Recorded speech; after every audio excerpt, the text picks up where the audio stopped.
I'm Diane from Southeast Uplift. I came to speak to you 2 months ago, so some of this will be a refresher, but I'm giving an overview of how we just generally support the District 3 community. So I may breeze through some of these.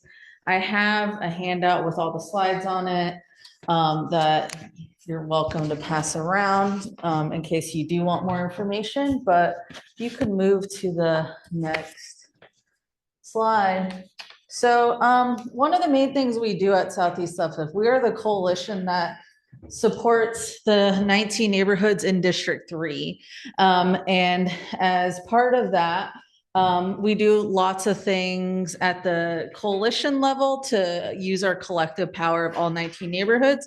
And then we also provide capacity building support to the neighborhoods so you can carry out the cool stuff that you're doing. So one thing that we do is we foster civic participation. So we convene the city council. We also convene city council candidates. So watch out in September, October-ish. We'll have events related to that.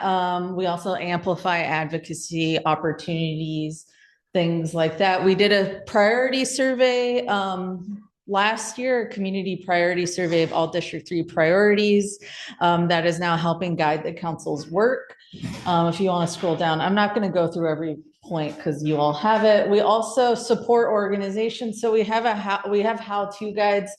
We have a very brief how-to guide on how to start a rapid response network that I'm going to hand out right now. And you can kind of read through what that is. We also fiscally sponsor nonprofits. So we build the capacity for smaller nonprofits in District 3.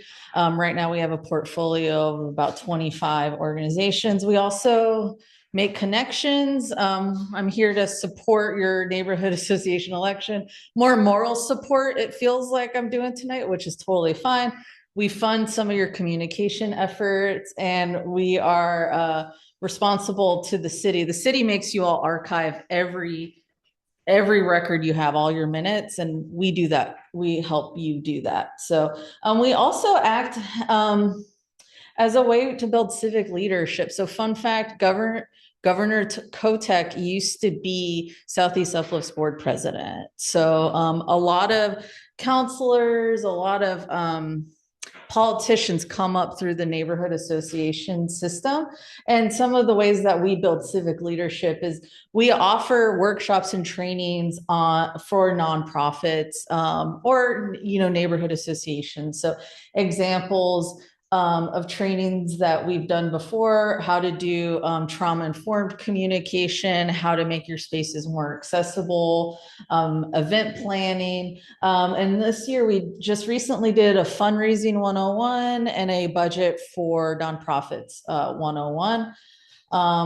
Yeah, and we convene neighborhood association leadership to help with sharing ideas.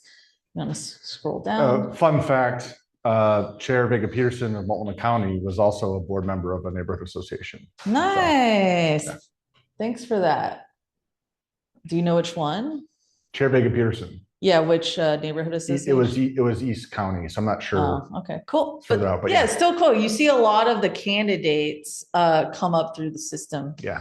Too, which is very cool. We also incubate projects and events. So we have a community small grants program that happens in October that you'll hear about because we fund community projects. We have a lending library for event equipment. It's my understanding we're helping with the plant sale with equipment. So that's pretty cool. We also have affordable space rentals. So you can rent our space. We have a lovely space that can accommodate, the biggest room can accommodate about 50 people.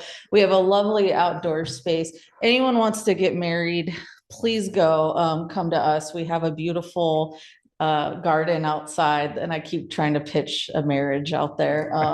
It's really cheap if you want to come and have some kind of event. It's like $25 an hour or less, depending on who you are. And also we provide the insurance that makes, like, if someone gets injured at this meeting right now, you're covered through our insurance, and your events, you're able to have your events because of the insurance we provide.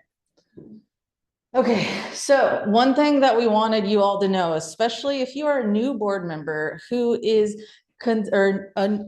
a candidate considering becoming a board member, we have a training on June 2nd where we are going to let you all know how to be a good board member and how to be a neighborhood association board member. So we'll cover best practices of just general board member responsibilities, because you will be a board member of a nonprofit organization, but also just best practices of how to be a good neighborhood association board member. So on that handout, there's a QR code. Please sign up for that.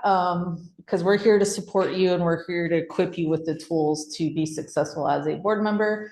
Scroll down. Fun fact, you may not know this, but you have a page on the city's website with your neighborhood profile. So you can see all kinds of stuff, such as what projects are going on, what parks are around your neighborhood. Your neighborhood association info is listed there, and other stuff. Like there's a characteristics profile. I don't know if anybody knows about this, but each neighborhood, based on 2020 census data, has a profile of who is in your neighborhood, and it breaks it down in really cool ways by income, education, age, languages spoken, and it can really help with your outreach and how you design your events. Also, there's a lot of chat going on about something called the ONI standards. So if you want to stay up to date about that, feel free to visit that page. And then finally, I really want to emphasize the last point on this. So there's something called a Hey Neighbor flyer that is our primary way of communicating with board members. So the Hey Neighbor flyer comes out monthly, and it is sent, you have to opt in. So please opt in if you are a board member, because it includes critical information such as important deadlines. Also, funding opportunities come through there. Our workshops and trainings are advertised through there, and a lot of communication that is specific to the neighborhood association boards. That's how that information gets out. So I would highly, strongly encourage you to please sign up for the Hey Neighbor flyer if you are a neighborhood association board member. That way you don't miss out on any opportunities. And I think that should be pretty much it. Yeah, follow us on social media. All right. Thanks, everybody.